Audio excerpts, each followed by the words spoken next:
পার্বত্য চট্টগ্রামের যে এই যে বিচারহীনতা সংস্কৃতি, এইটা যতদিন পর্যন্ত বন্ধ না হচ্ছে ততক্ষণ পর্যন্ত কিন্তু পার্বত্য চট্টগ্রামে এই ঘটনাগুলো একের পর এক ঘটতে যায়। আমরা বারবার এই কথাটাই বলছি যে পার্বত্য চট্টগ্রামে আপনারা যে বিচারহীনতা সংস্কৃতির যতগুলো ঘটনা, পার্বত্য চট্টগ্রামে এত বড় বড় ঘটনা ঘটে গেল খাগড়াছড়িতে, এই যে খাগড়াছড়ি ঘটনা, এই খাগড়াছড়িতে এত কিছু ঘটে গেছে, কিন্তু তারপরেও আমরা খুব আশ্চর্যজনকভাবে দেখতে পাইছি যে প্রশাসন এই ঘটনাগুলোর আমরা সুষ্ঠু বিচার কিন্তু আমরা দেখতে পাইনি। প্রশাসনের একদম নীরবতা আমরা দেখতে পেয়েছি, এটা সবসময় দেখতে পেয়েছি।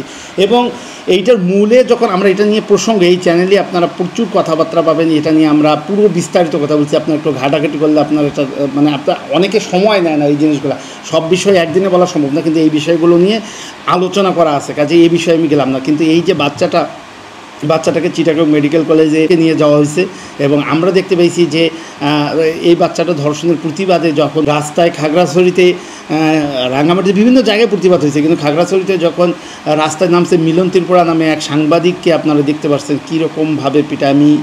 আমি একটু ছবিগুলা যুক্ত করতেছি যে আপনারা দেখতে পাবেন যে কি ভয়ঙ্কর অত্যাচার তার উপর করা হয়েছে। এবং এই যে সেনাবাহিনী, একদম সরাসরি নাম ধরেই বলতে হয় যে তারা যে বা পাহাড়ের যে সেনা শাসন চলতেছে, একটা অঘোষিত সেনা শাসন, এবং পার্বত্য চট্টগ্রামকে